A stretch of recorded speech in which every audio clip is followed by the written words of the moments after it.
Apa yang kita tabur Bapak Ibu, saudara nggak pernah kehilangannya. Halo? Karena pada akhirnya apa yang kita tabur itu akan kembali kepada saudara sendiri Bapak Ibu. Yang mengerti katakan amin. Itu sebabnya Yesus berkata, lebih berbahagia memberi daripada menerima. Karena pada saat kita menerima, berhenti di kita doang Bapak Ibu. Tapi ketika kita melepaskan sesuatu, apa yang kita lepaskan satu hari akan kembali ke kita. Kalau kita tidak menuainya Bapak Ibu, minimal anak dan cucu kita akan menuai apa yang kita pernah tabur. Yang mengerti katakan amin.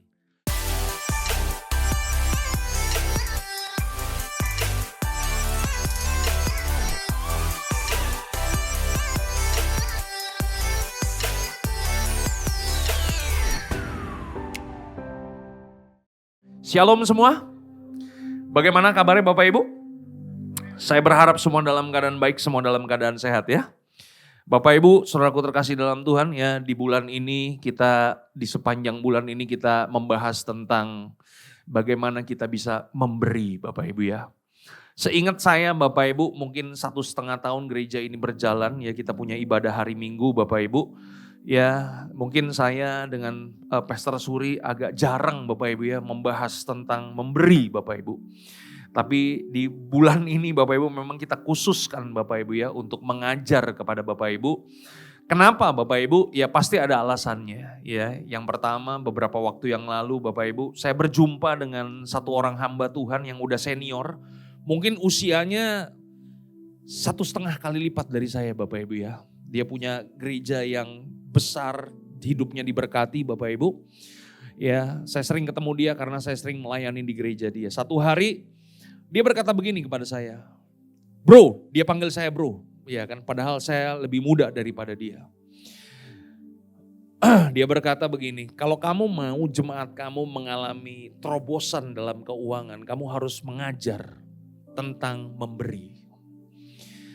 Waktu dia ngomong kayak begitu Bapak Ibu sebenarnya saya tidak menerima apa yang dia katakan itu. Karena menurut saya yang namanya memberi atau bermurah hati itu gak perlu diajar. Semua orang Kristen pasti tahu kita harus memberi, kita harus bermurah hati, kita harus berbaik hati. Kemudian saya berkata kepada dia, kayaknya belum perlu deh. Ya kan? Karena menurut saya semua orang pasti akan berbaik hati dan bermurah hati. Kemudian jawaban dia yang menampol saya Bapak Ibu ya, jawaban dia yang memukul saya, masuk di hook saya gini Bapak Ibu. Dia berkata begini, jemaat yang sudah diajar saja untuk memberi, belum tentu mereka menangkap dan mempraktekannya. Apalagi kalau tidak diajar. Nah Bapak Ibu saudaraku terkasih dalam Tuhan. Kemudian dia berkata begini, kalau Padi tersungkan untuk mengajar jemaat dalam memberi, ya panggil pendeta luar supaya berkhotbah di gerejanya Pak Dieter, khotbahkan tentang memberi. Tapi saya percaya Bapak Ibu ya, saya gak perlu pakai kayak pihak ketiga untuk mengajar Bapak Ibu. Saya sebagai gembala di tempat ini bersama dengan Pastor Suri dan Pastor Johan Naslo ya. Di bulan ini Bapak Ibu kita akan mengajar Bapak Ibu. Kita akan mengambil tanggung jawab kita untuk mengajar Bapak Ibu dalam hal bermurah hati, berbaik hati dan dalam hal memberi. Yang mengerti katakan haleluya. Ya bukan karena gereja ini perlu uang Bapak Ibu. Bapak Ibu minggu kedua Bapak Ibu datang, minggu lalu Bapak Ibu. Bapak Ibu udah lihat kas kita Bapak Ibu. Wih dahsyat Bapak Ibu ya. Mujizat terjadi Bapak Ibu. Haleluya. Ya setidaknya saya percaya Bapak Ibu bahwa gereja ini dipelihara sama Tuhan. Tapi saya mau supaya setiap kita Bapak Ibu bisa mengalami janji-janji Tuhan tergenapi dalam kehidupan setiap kita. Yang mengerti katakan haleluya. Kita akan langsung buka Alkitab kita dalam kitab Kisah Para Rasul 20 ayat yang ke-35 Bapak Ibu. Kisah Rasul 20 ayat yang ke-35 firman Tuhan katakan apa? Kita baca sama-sama 1, 2, 3. Dalam segala sesuatu telah kuberikan contoh kepada kamu bahwa dengan bekerja demikian kita harus membantu apa katanya? Orang-orang yang lemah dan harus mengingat perkataan Tuhan Yesus sebab Yesus sendiri telah mengatakan adalah apa katanya? Lebih berbahagia memberi daripada menerima. Bapak Ibu saudaraku terkasih dalam Tuhan, ini adalah surat Lukas Bapak Ibu ya. Lukas memberitahukan kepada jemaat mula-mula bahwa ketika kita bekerja, ketika kita melayani, ya tujuan akhirnya adalah kita harus jadi berkat, membantu orang-orang yang lemah. Dan kita juga harus mengingat perkataan Tuhan Yesus. Jadi Tuhan Yesus pun mengajar kepada kita bahwa lebih berbahagia memberi daripada menerima Bapak Ibu. Itu sebabnya kalau kita membaca dalam semua Injil yang lain Bapak Ibu, kita akan melihat bahwa Yesus pernah menyuruh anak muda yang kaya yang kemudian datang kepada Yesus. Bagaimana caranya Yesus aku beroleh hidup yang kekal. Dan Yesus katakan apa kepada anak muda yang kaya itu? Pulanglah, jualah segala harta milikmu. Bapak Ibu saudaraku terkasih dalam Tuhan, apakah Yesus mau anak muda itu jadi susah, jadi miskin Bapak Ibu? Bukan Bapak Ibu ya. Yesus menyuruh anak muda itu untuk menjual segala harta miliknya karena Yesus melihat yang menghalangi anak muda itu untuk hidup dalam kerajaan Allah adalah hartanya yang banyak Bapak Ibu. Bagaimana kita bisa hidup berfokus kepada Tuhan, bagaimana kita bisa bergantung kepada Tuhan kalau anak muda itu senantiasa hidup bergantung dengan hartanya Bapak Ibu.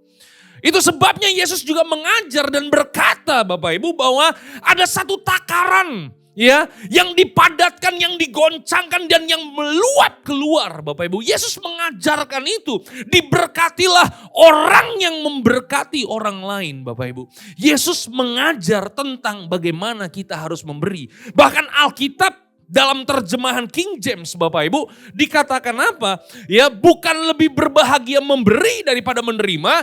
Tapi Alkitab dalam terjemahan bahasa Inggris dikatakan it is more blessed to give than to receive.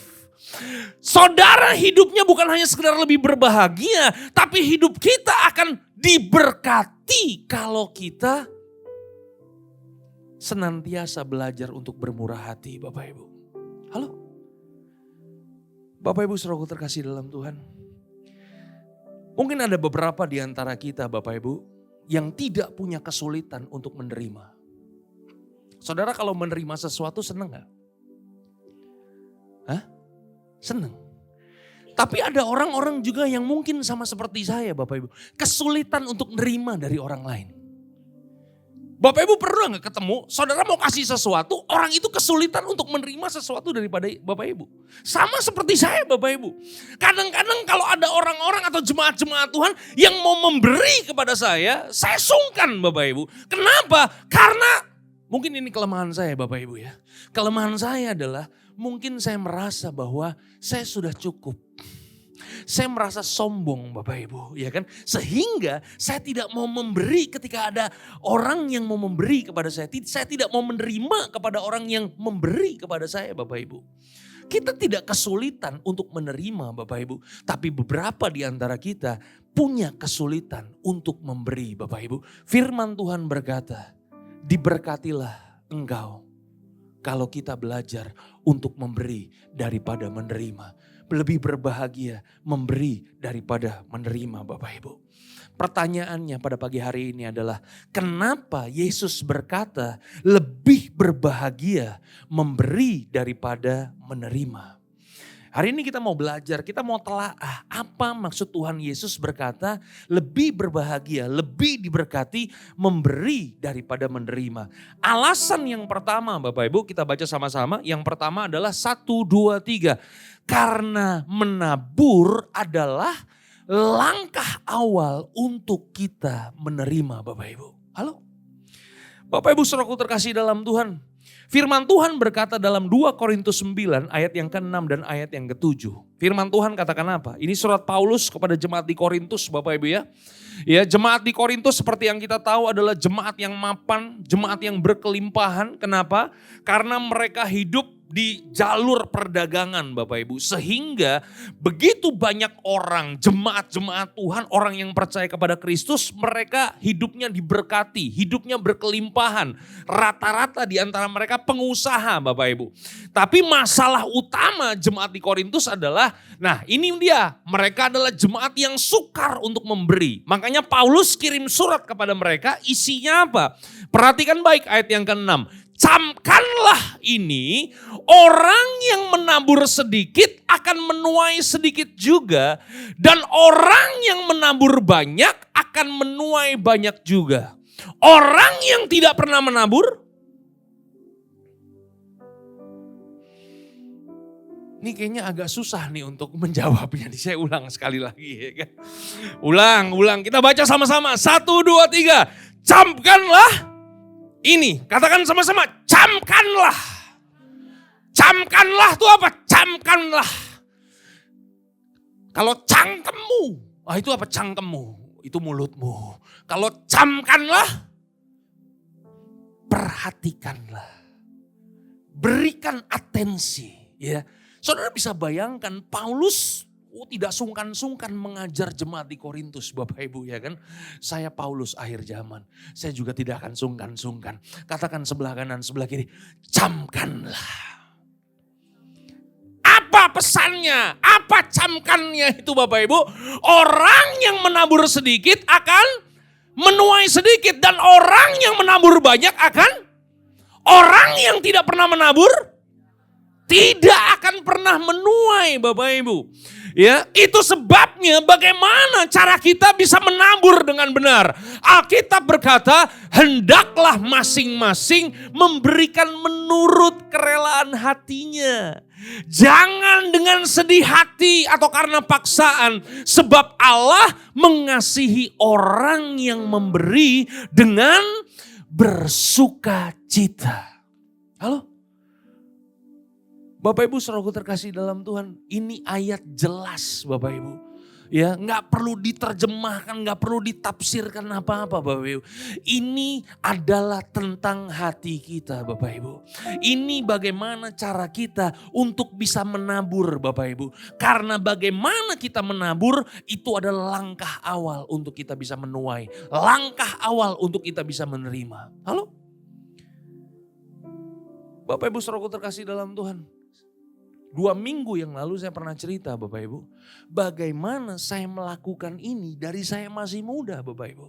Waktu saya masih muda Bapak Ibu, saya gak ngerti juga, tahu ayatnya cuman gak ngalami Bapak Ibu. Halo? Dari kami masih youth Bapak Ibu, kami sudah mulai memberi tanpa kami tahu nanti akan jadi apa Bapak Ibu. Tapi hari ini Bapak Ibu, saya mulai melihat bagaimana Tuhan memberkati hidup saya, Tuhan memberkati rumah tangga saya, Tuhan memberkati anak saya. Kenapa? Karena janji Tuhan ya dan amin. Siapa yang menabur, dialah yang akan menuai. Yang mengerti katakan haleluya. Klik sekali lagi, baca ini baik-baik Bapak Ibu. Kita baca sama-sama. 1, 2, 3. Ia yang menyediakan benih bagi penabur dan roti untuk dimakan. Ia juga yang akan menyediakan benih bagi kamu dan melipat gandakannya dan menumbuhkan buah-buah kebenaranmu. Kamu akan diperkaya dalam segala macam kemurahan hati yang membangkitkan syukur kepada Allah oleh karena kami. Bapak Ibu saudaraku terkasih dalam Tuhan, prinsipnya adalah semua berkat yang kita punya, semua yang hari ini kita miliki bukan punya kita. Setuju gak? Setuju semuanya punya Tuhan? Sepatu saudara punya siapa? Celana saudara punya siapa? Dipercayakan kepada saudara supaya saudara pakai dengan benar. Yang mengerti katakan haleluya. Nah, Alkitab berkata ketika Tuhan memberkati kita ada 2 hal yang Tuhan berikan. Yang pertama Tuhan berikan benih kepada kita. Yang kedua Tuhan kasih roti. Katakan benih dan roti. Roti untuk diapain? Dimakan. Saudara, ketika Tuhan memberkati kehidupan saya, ada bagian buat saudara untuk saudara nikmati sendiri. Boleh gak? Boleh Bapak Ibu. Katakan sama-sama boleh. Ya, beli sepatu baru boleh gak? Beli jaket baru boleh gak? Beli celana baru boleh gak? Beli jam tangan baru boleh gak? Beli peralatan rumah tangga boleh gak? Beli kebutuhan buat anak boleh gak? Katakan sama-sama boleh. Katakan sebelah kanan sebelah kiri, nikmati. Boleh Bapak Ibu, itu untuk kita nikmati Bapak Ibu. Ya, tapi yang kedua Bapak Ibu ada juga benih. Katakan sama-sama benih. Benih benih itu apa Bapak Ibu? Benih itu untuk ditabur. Kenapa saudara harus punya benih? Karena kalau saudara tidak pernah menabur, maka roti yang saudara makan akan berhenti di situ. Yang mengerti katakan haleluya. Nah, masalah orang Kristen ini, baca ini baik-baik. 1, 2, 3. Tuhan menyediakan benih dan roti. Tetapi seringkali yang jadi masalah adalah roti kita nikmati dan benih juga kita olah jadi roti. Sehingga kita tidak memiliki benih lagi untuk ditabur Bapak Ibu.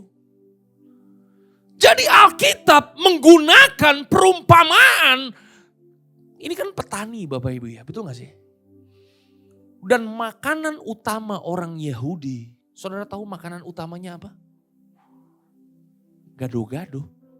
Gak ada gado-gado di sana Bapak Ibu. Ya kan? Oh gandum ya kan. Gandum itu dibikin jadi apa? Roti. Jadi makanan utamanya apa? Roti. Itu sebabnya tiap awal bulan kita makan roti dan anggur Bapak Ibu. Kenapa? Karena di sana nggak ada gado-gado Bapak Ibu ya kan. Kalau nggak gado-gado sama es teh Bapak Ibu kita perjamuan kudus ya Bapak Ibu ya kan. Ya kan makanan utama mereka itu adalah roti. Roti ini dibikin dari apa? Dari gandum. Gandum bisa numbuh karena apa? Karena ada benih Bapak Ibu. Masalah orang Kristen ini adalah rotinya kita makan, gandumnya kita olah juga, kita makan. Semuanya kita gak sisain Bapak Ibu. Semuanya kita makan. Katakan sebelah kanan, sebelah kiri. Jangan rakus, jangan serakah. Nih kan, kalau kita rakus, kita serakah, endingnya bisa di rumah sakit. Kalau sudah sampai rumah sakit nanti yang susah pendeta di Ternikolas juga ya kan. Karena mesti besuk Bapak Ibu. Haleluya, betul? Jadi ini Bapak Ibu, makanya begini Bapak Ibu. Nih klik sekali lagi, ini kata-kata yang bagus nih Bapak Ibu ya. Problemnya adalah kita menabur itu kalau ada sisa. Halo? Kita gak pernah belajar untuk menyisihkan dari awal Bapak Ibu. Kalau kita mau menabur Bapak Ibu, kita harus belajar berapa yang kita dapatkan, sisakan dari awal, sisihkan dari awal Bapak Ibu. Kenapa? Karena kalau nunggu sisa, percayalah dari wajah Bapak Ibu tidak akan bersisa. Betul gak? Seorang petani yang bijak adalah petani yang tahu mana bagian yang harus dimakan. Dan dia tahu menyisihkan benih yang harus dia tabur. Halo? Saya kasih contoh. Kalau saudara bulan ini gaji 3 juta. Saudara gak bisa nabung. Karena kebutuhan hidup kita berapa? 3 juta. Betul? Saya berdoa bulan depan gaji saudara naik 3,5 juta. Pertanyaannya, bulan depan harusnya kita bisa nabung berapa? 500. Tapi kenyataannya apa yang terjadi? Bulan depan juga apa? Habis. Kenapa habis? Nah itu dia. Karena keinginan kita mengikuti gaji kita. Itu rumusnya. Katakan sebelah kanan, sebelah kiri. Keinginan mengikuti jumlah gaji. Itu sebabnya kalau kita gak pernah menyisihkan dari awal, gak akan pernah bersisa Bapak Ibu. Betul gak? Halo? Minggu depan saya berdoa. Gaji saudara naik jadi 4 juta. Harusnya saudara bisa nabung berapa? Setia. Tapi kenyataannya apa yang terjadi? Tidak bersisa. Kenapa tidak bersisa? Dipakai buat pergi ke Bali. Wes jangan. Yang mengerti katakan haleluya. Saya mau nanya, saudara boleh gak jalan-jalan ke Bali? Saya berdoa supaya saudara bisa ke Bali semua. Karena kalau saudara ke Bali, paling tidak pialegong udah jadi bagian saya Bapak Ibu. Ada berkat-berkat yang mengerti katakan haleluya. Tapi kita mesti ingat Bapak Ibu, ada bagian yang kita nikmati, ada bagian yang kita sisihkan Bapak Ibu. Itu sebabnya kenapa seorang petani dia bisa hidup yang panjang Bapak Ibu. Ya di apapun musim, Israel itu kan ada 4 musim Bapak Ibu. Berapa musim? Beda sama Indonesia. Indonesia cuma 2 musim. Musim panas dan musim panas sekali. Ya kan, biar kata hujan juga panas Bapak Ibu ya kan. Israel tuh 4 musim ya kan, musim panas, musim gugur, musim semi, musim dingin. Apapun musimnya Bapak Ibu, seorang petani mereka bisa menuai gandum. Kenapa? Karena mereka tahu dari sejak mereka panen, mereka sisihkan dulu mana yang benih, mana yang mereka makan. Halo? Katakan sebelah kanan, sebelah kiri, jangan dimakan semua. Ada amin? Ada sebuah kisah yang sangat luar biasa nih Bapak. Mau dengar cerita gak Bapak Ibu? Satu hari di sebuah kampung Bapak Ibu, ada seorang pengusaha pakan ternak. Tahu pakan ternak? Makanan ternak Bapak Ibu. Dia membangun usahanya untuk menyediakan makanan buat ternak-ternak di kampung itu Bapak Ibu. Tapi masalahnya apa yang terjadi? Dia cuma satu-satunya toko pakan ternak. Tapi tidak ada seorang pun yang punya ternak di kampung itu. Alhasil Bapak Ibu, tidak ada yang beli makanan ternak Bapak Ibu. Karena tidak ada yang beli makanan ternak, maka apa yang terjadi? Tokonya sepi. Karena tokonya sepi, masyarakat berpikir bahwa sebentar lagi ini pasti tutup nih toko. Saudara tahu, dengan sisa tabungan yang dia punya, apa yang dia lakukan Bapak Ibu? Dia beli anak ayam Bapak Ibu. Dia beli 1000 anak ayam. Dan 1000 anak ayam itu kemudian dibagi-bagikan kepada setiap orang yang lewat di tokonya Bapak Ibu. Ibu mau gak anak ayam? Masa dikasih anak ayam gak mau? Mau, diambil 2, diambil 4, diambil 6. 1000-1000-nya dibagi-bagikan. Katakan sama-sama, dibagi-bagikan. Gratis Bapak Ibu. Waktu masyarakat lihat ini orang kayaknya udah mulai sarap kayaknya ya kan. Udah mulai ini nih halusinasi ya kan.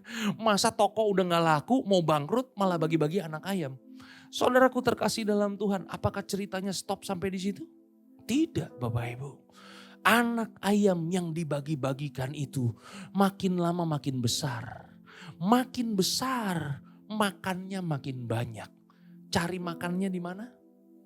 Di toko pakan ayam begini Bapak Ibu. Halo?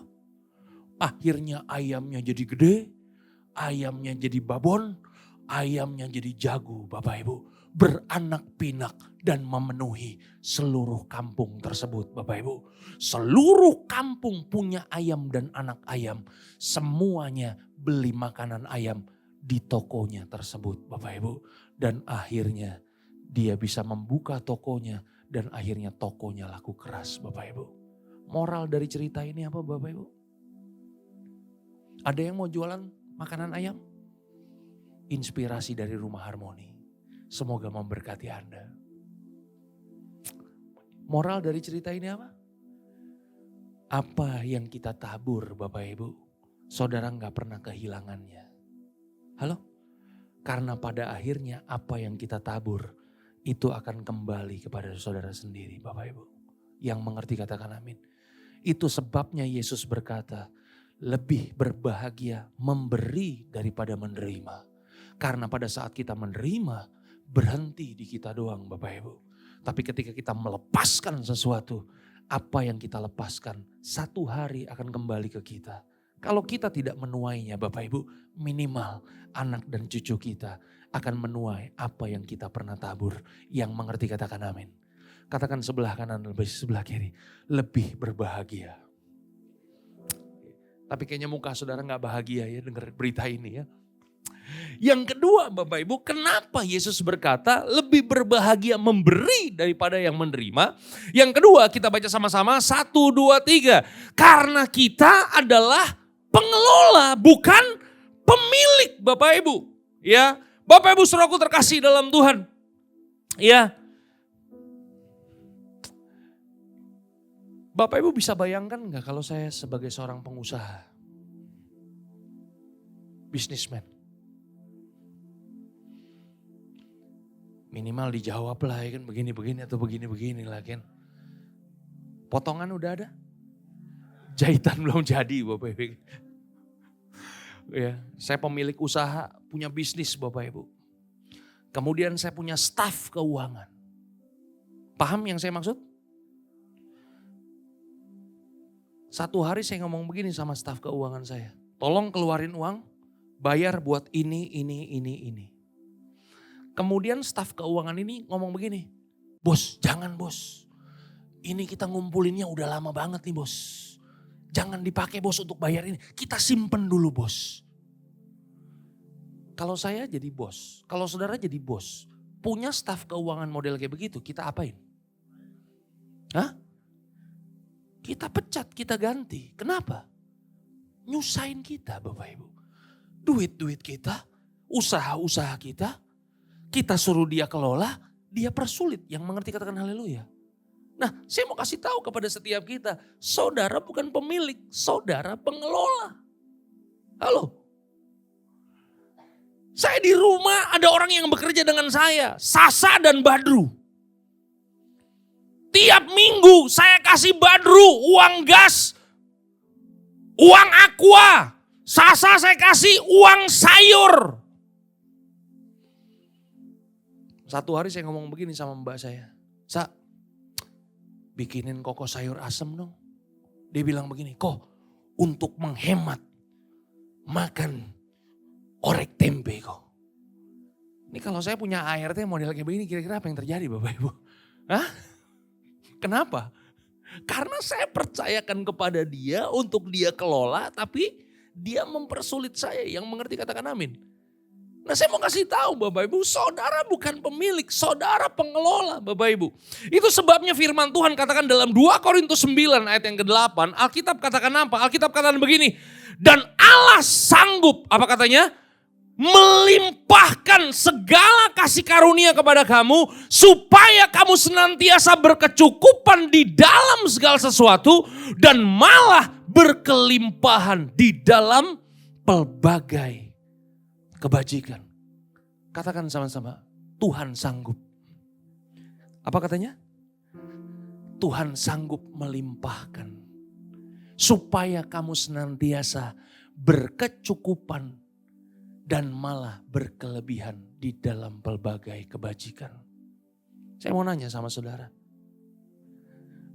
Ketika Tuhan memberkati saudara dan saudara memberkati orang lain, apakah membuat saudara hidup tanpa miskin? Enggak Bapak Ibu. Betul gak? Klik sekali lagi. Jika kita adalah pengelola, itu sebabnya kita harus belajar melakukan apa yang diminta sama pemilik Bapak Ibu. Itu sebabnya firman Tuhan berkata, barang siapa setia dalam perkara kecil, maka dia akan diberikan perkara-perkara besar. Halo? Itu ayat gak perlu diterjemahkan apa-apa Bapak Ibu. Itu bicara bagaimana kita bisa memberkati dan memberi kepada orang lain. Alkitab katakan apa? Firman Tuhan katakan begini. Klik sekali lagi. Lukas 16 ayat yang 10 sampai 12. Barang siapa setia dalam perkara-perkara kecil, ia setia juga dalam perkara-perkara besar. Tapi barang siapa tidak benar dalam perkara-perkara kecil, ia tidak benar juga dalam perkara-perkara yang besar. Jadi jikalau kamu tidak setia dalam hal mamon yang tidak jujur, siapakah yang akan mempercayakan kepadamu harta sesungguhnya? Dan jikalau kamu tidak setia dalam harta orang lain, katakan sama-sama, tidak setia dalam harta orang lain. Saya mau nanya, harta orang lain itu hartanya siapa? Harta orang lain itu artinya harta yang Tuhan percayakan kepada saudara. Berkat yang Tuhan percayakan kepada saudara. Saudara bukan pemilik, saudara pengelola. Kalau saudara tidak setia mengelola apa yang Tuhan sudah percayakan kepada saudara, siapakah yang akan menyerahkannya kepada hartamu sendiri? Halo? Ini Yesus yang ngomong nih Bapak Ibu. Ini Yesus yang mengajar kepada kita.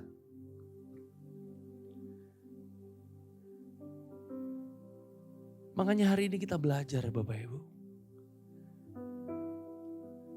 Kita belajar bagaimana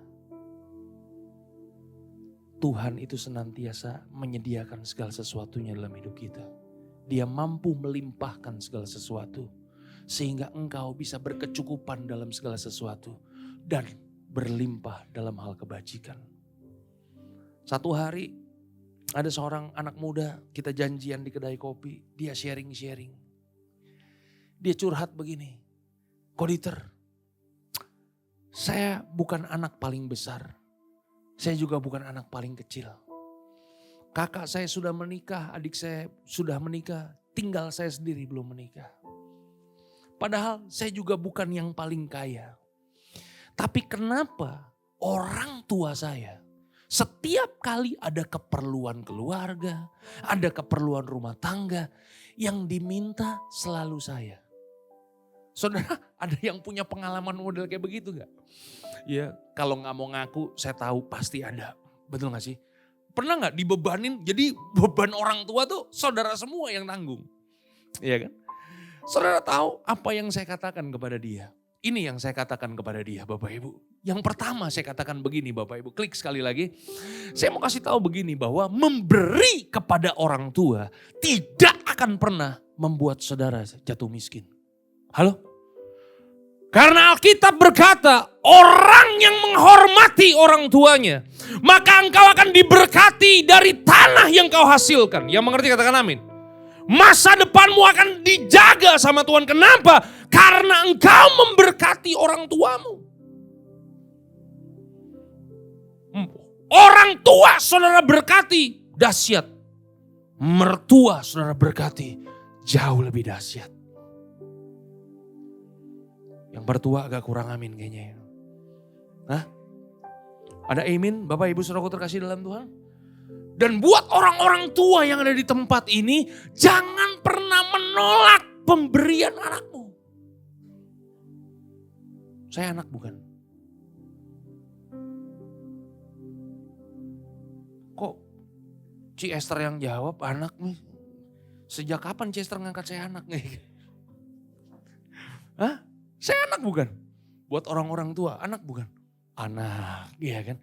Kalau anak memberi kepada orang tua, jangan ditolak. Apalagi kalau ada anak kandung yang datang kepada kita, kemudian memberi kepada kita. Mungkin duit anak kita belum sebanyak duit kita. Mungkin anak kita masih merintis. Tapi Bapak Ibu jangan pernah menolak pemberian anak kita. Kenapa? Karena begini, kalau kita menolak pemberian anak kita, maka kita sedang menghalangi anak kita untuk diberkati lebih sama Tuhan. Halo? Jadi kalau ada orang-orang tua yang dikasih sesuatu sama anaknya, terima. Dengan sukacita, doakan anakmu supaya anakmu lebih berbahagia, lebih diberkati lagi. Dan hari ini saya juga belajar Bapak Ibu. Siapa yang mau ngasih kepada saya, tidak akan saya tolak Bapak Ibu. Saya akan bersuka cita untuk menerimanya Bapak Ibu. Karena kalau saya sombong Bapak Ibu, saya merasa harga diri saya lebih rendah kalau saya dikasih sama orang. Berarti saya sedang menghalangi saudara untuk diberkati sama Tuhan. Yang mengerti katakan haleluya. Itu dia Bapak Ibu. Tapi ada kalanya Bapak Ibu, cukup buat saya, limpah buat orang lain. Saya mau kasih tahu nih Bapak Ibu ya, banyak yang mau ngasih kepada saya. Kelihatan Bapak Ibu, ini pendeta susah dan miskin, makanya banyak yang mau ngasih Bapak Ibu kan. Boleh lihat tampang saya Bapak Ibu, ya. Bapak Ibu tahu gak kemarin Bapak Ibu ya, kita habis harmony prayer Bapak Ibu. Bukan prayer, ini prayer juga namanya. Ya, Bapak Ibu kemarin kita habis harmony prayer, tiba-tiba ada orang yang, Pak Dieter, boleh minta nomor rekening? Katakan sebelah kanan sebelah kiri, dahsyat. Ini saya cerita ini bukan karena saya mata duitan Bapak Ibu ya. Enggak. Saya tanya, rekening apa kok? Boleh gak rekening gereja? Saya kasih rekening gereja, masuk ke rekening gereja kita Bapak Ibu. Halo. Karena ada kalanya juga saya berkata cukup buat diri saya Bapak Ibu. Supaya apa? Kalau orang itu memberkati Rumah Harmoni, berarti orang itu memberkati seluruh jemaat Rumah Harmoni. Dan seluruh jemaat Rumah Harmoni pasti juga akan mendoakan orang itu Bapak Ibu. Setuju gak? Itu dia Bapak Ibu. Kalau kita tidak setia dengan harta yang Tuhan percayakan kepada kita, bagaimana Tuhan mempercayakan hartanya kepada engkau sendiri? Halo? Dan menurut penelitian Bapak Ibu, saya katakan kepada anak muda itu, anak yang paling diberkati adalah anak yang paling banyak memberi kepada orang tuanya. Halo? Bahkan saya nanya sama dia, dari kakak kamu dan adik kamu, mana yang paling diberkati? Iya Pak, saya yang paling diberkati. Itu sebabnya Tuhan pasti berjanji Dia akan memberikan kelimpahan kepadamu. Itu sebabnya pertanyaannya begini Bapak Ibu, mana yang benar? Apakah karena dia kaya makanya dia memberi? Atau karena dia memberi makanya dia diberkati? Yang benar yang mana? Karena dia kaya baru memberi? Atau karena dia sudah memberi Tuhan berikan kelimpahan kepada dia? Itu dia Bapak Ibu, belajar. Halo, klik sekali lagi Bapak Ibu. Firman Tuhan berkata begini, berilah maka engkau akan diberi. Satu takaran yang dipadatkan, digoncang-goncang sehingga keluar berkelimpahan. Saya mau nanya sama Bapak Ibu, tolong dijawab apa artinya berlimpah? Ini pertanyaan, tolong dijawab. Salah gak apa-apa, tetap masuk surga. Apa artinya berlimpah? Sampai apa? Woi, kebanyakan minum Fanta, dikocok-kocok tumpah. Berlimpah artinya apa? Berlimpah. Tuhan memberkatimu, berlimpah, limpah, limpah. Oh, kan senang kita begitu. Apa artinya berlimpah-limpah? Lebih dari cukup, kelebihan, apalagi? Berlimpah. Lebih dari cukup. Jawabannya sama semua. Berlimpah-limpah. Berkali-kali. Wush, memang. Cina kota pasti ini. Berlimpah-limpah itu artinya apa? Cianti bisa jawab berlimpah-limpah. Hah? Berlebihan. Barna, berlimpah-limpah artinya apa? Berlebihan. Saudara semua mata lihat saya. Berlimpah-limpah itu bukan lebih dari cukup. Berlimpah-limpah itu bukan berkali-kali lipat. Berlimpah-limpah itu bukan keluar mencuat. Berlimpah-limpah itu juga bukan lebih dari cukup. Ketika Tuhan berkata satu takaran yang dipadatkan, digoncang-goncang sehingga dia berlimpah. Itu artinya begini, berkat yang Tuhan beri kepada saudara, kalau tidak dinikmati oleh orang di sekitar saudara, itu belum berlimpah-limpah. Halo? Berlimpah-limpah, mencuat keluar itu artinya apa? Itu dinikmati sama orang sekitar Bapak Ibu. Minimal orang yang paling dekat dengan kita. Minimal orang tua kita. Minimal mertua kita. Minimal anak-anak kita. Minimal orang gereja kita. Minimal gereja kita. Kecipratan juga Bapak Ibu. Itu sebabnya Tuhan memberkati engkau berlimpah-limpah. Halo?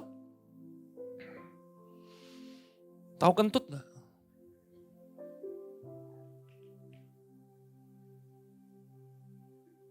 Minimal begini-begini. Tahu kentut gak? Saudara pernah gak ngalamin gak bisa kentut? Biasanya orang habis operasi tuh menderita. Kenapa menderita? Gak boleh makan kalau belum. Saudara bisa bayangkan Bapak Ibu. Kalau kentut itu ada di perut saudara gak keluar-keluar Bapak Ibu. Jadi penyakit buat kita. Halo? Itu sebabnya Bapak Ibu, kentut itu harus dihembuskan keluar. Minimal orang di sekitar saudara menikmati bau saudara. Yang mengerti katakan haleluya. Katakan sebelah kanan sebelah kiri, kelimpahan seperti kentut mesti dinikmati semua orang. Quotes of the day Bapak Ibu. Yang mengerti katakan haleluya. Ya kan, soalnya pakai soda udah gak bisa lagi, saudara udah gak mampu nangkepnya, mesti pakai kentut Bapak Ibu ilustrasinya. Yang mengerti katakan haleluya. Ya Bapak Ibu saudaraku terkasih dalam Tuhan, next yang selanjutnya. Ya, yang ketiga Bapak Ibu, kenapa Yesus berkata lebih berbahagia memberi daripada menerima Bapak Ibu? Yang ketiga kita baca sama-sama, 1, 2, 3. Karena taburan kita melimpahkan apa katanya? Ucapan syukur bagi orang lain. Firman Tuhan katakan apa dalam 2 Korintus 9 ayat yang ke-12. Alkitab katakan begini, 1, 2, 3. Sebab pelayanan kasih yang berisi pemberian ini bukan hanya mencukupkan keperluan-keperluan orang-orang kudus, tetapi juga melimpahkan ucapan syukur kepada Allah. Halo? Jadi kenapa lebih berbahagia memberi daripada menerima? Karena begini Bapak Ibu, selain kita disuruh Tuhan untuk memberi, perhatikan baik, apa yang kita beri akan melimpahkan syukur dari orang yang sudah kita beri. Dan kebahagiaan yang kita alami dalam kehidupan kita adalah ketika kita bisa membantu orang dan orang yang kita bantu mengucap syukur kepada Tuhan atas bantuan kita Bapak Ibu. Halo?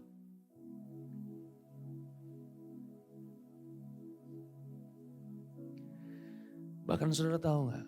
Apa yang saudara berikan kepada orang lain, itu mampu memulihkan hidup saudara. Apa yang saudara berikan kepada orang lain, itu mampu mengangkat mentalitas saudara.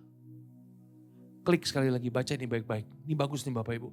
Jika hari ini kita merasa ada yang kurang dari hidup kita, belajarlah untuk memberi. Klik sekali lagi Bapak Ibu. Ini yang keren nih Bapak Ibu. 1, 2, 3. Memberi itu harus dilatih. Memberi itu harus jadi gaya hidup. Saya selalu bilang Bapak Ibu kepada anak-anak muda. Kalau kamu belum kaya gak masalah. Yang namanya anak-anak muda itu kan mereka masih bergantung sama orang tua. Belum ada yang kerja. Kalaupun udah ada yang kerja, duitnya belum seberapa. Betul gak sih? Duit kita memang belum seberapa, tapi minimal kita punya mentalitas bakat untuk jadi orang kaya. Kalau dari kita masih muda aja, kita udah hidup hanya untuk diri kita sendiri. Berat Bapak Ibu. Bagaimana Tuhan mempercayakan berkat itu kepada setiap kita? Ya.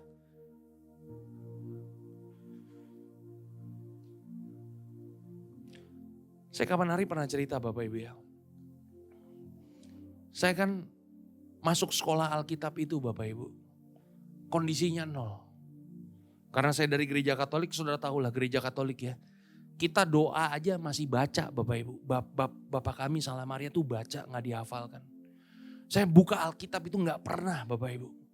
Jadi waktu saya masuk STT, sekolah Kristen Bapak Ibu, sekolah jadi hamba Tuhan, jadi pendeta, dalam kondisi nol Bapak Ibu. Dan saya tuh jadi orang yang sangat minder. Kenapa? Karena semua teman-teman saya, mereka udah pelayanan semua Bapak Ibu. Mereka sudah fasih berdoa, fasih baca Alkitab.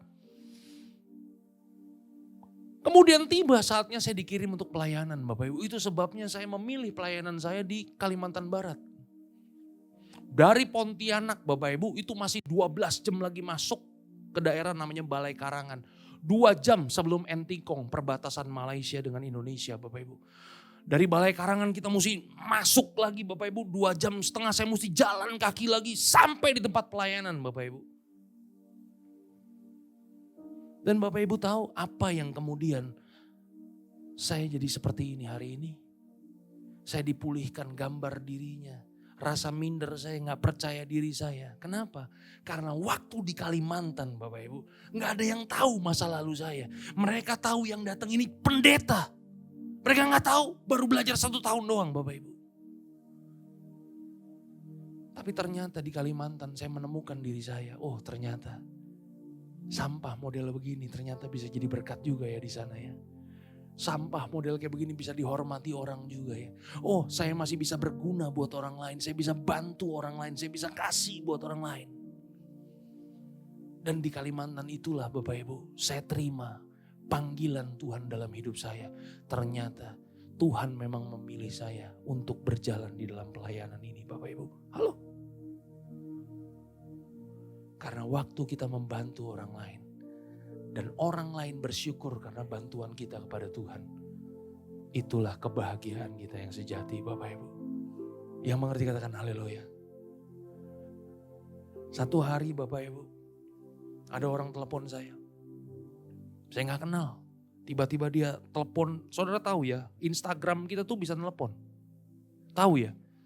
Dia telepon saya gak angkat karena saya gak kenal Bapak Ibu. Karena gak diangkat, dia chat saya. Koditer, saya nih ini namanya, boleh gak saya minta bantuan? Saya pinjem duit koditer 200.000 aja. Buat bawa orang tua saya ke dokter. Saudara, saya baca itu chat. Masalahnya adalah saya lupa Bapak Ibu. Saudara tahu kelemahan saya? Kelemahan saya apa?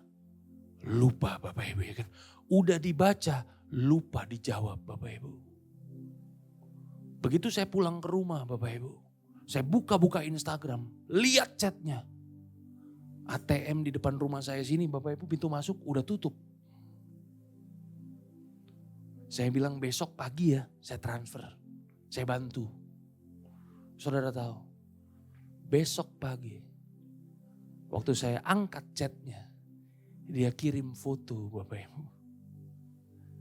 Mamanya udah dipanggil Tuhan Bapak Ibu. Gak mampu bayar uang dokter Bapak Ibu. Kenapa? Karena saya lupa, terlambat untuk memberikan uang kepada dia. Dan Bapak Ibu tahu, itu penyesalannya Bapak Ibu, seumur hidup Bapak Ibu. Kenapa? Telat Bapak Ibu.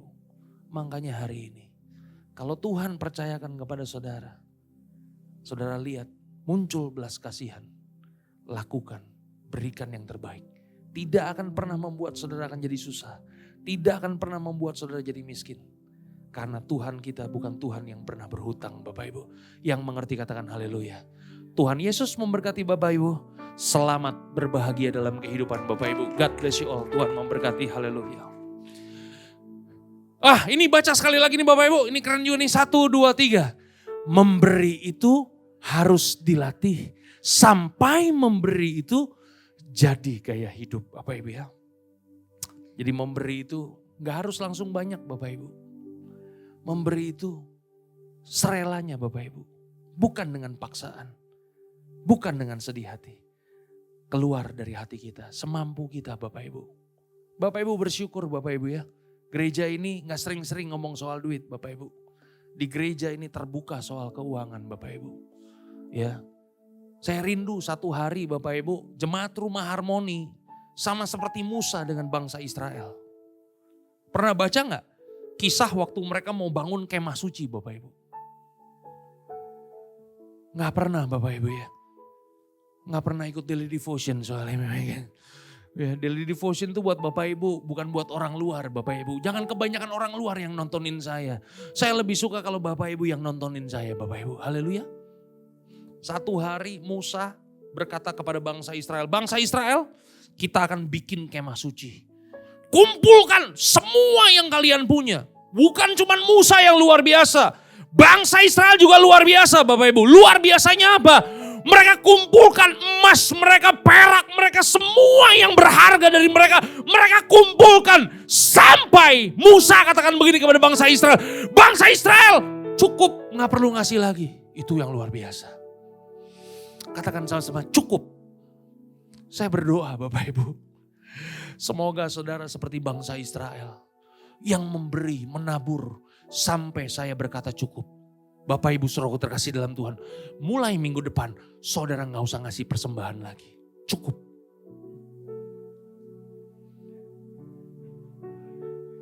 Saya ulang sekali lagi. Ya kan, saya berdoa suatu hari Bapak Ibu, saya akan berkata kepada saudara, Bapak Ibu saudaraku terkasih dalam Tuhan, mulai minggu depan tidak ada persembahan, tidak ada excellent sacrifice, cukup. Tapi masalahnya kita masih bergumul Bapak Ibu ya kan. Jadi masih terus saudara beri Bapak Ibu ya kan. Yang mengerti katakan haleluya. Saya rindu Bapak Ibu ya kan, satu hari persembahan yang kita kumpulkan. Excellent sacrifice yang kita kumpulkan Bapak Ibu. Cukup buat Rumah Harmoni. Bahkan Bapak Ibu kita alihkan persembahan kita, excellent sacrifice kita. Untuk bantu GBI-GBI yang lain. Yang ada di ganggang, yang hidup segan mati tak mau Bapak Ibu. Halo? Kita alihkan, bantu mereka. Bantu gereja mereka, kita bangun gereja mereka. Saya rindu itu Bapak Ibu. Halo? Dimulai dari mana? Ini kalau Bapak Ibu nggak jawab, saya akan ulang dari PowerPoint nomor 1 nih Bapak Ibu. Ulang lagi nih. Halo? Dimulai dari mana? Dimulai dari kita untuk kita Bapak Ibu. Kita akan limpahkan Bapak Ibu. Supaya orang-orang gereja-gereja, umat-umat Tuhan yang ada di sekitar kita. Mereka juga bisa dibantu dengan apa yang sudah kita kumpulkan Bapak Ibu. Halo? Luar biasa Bapak Ibu ya. Jemaatnya, wah murah hatinya luar biasa. Pendetanya gak mata duitan. Kombinasi yang luar biasa. Katakan sebelah kanan, sebelah kiri. Kombinasi yang luar biasa. Haleluya. Mari tundukkan kepala kita di hadapan Tuhan Bapak Ibu. 52 menit Bapak Ibu. Haleluya, haleluya, haleluya.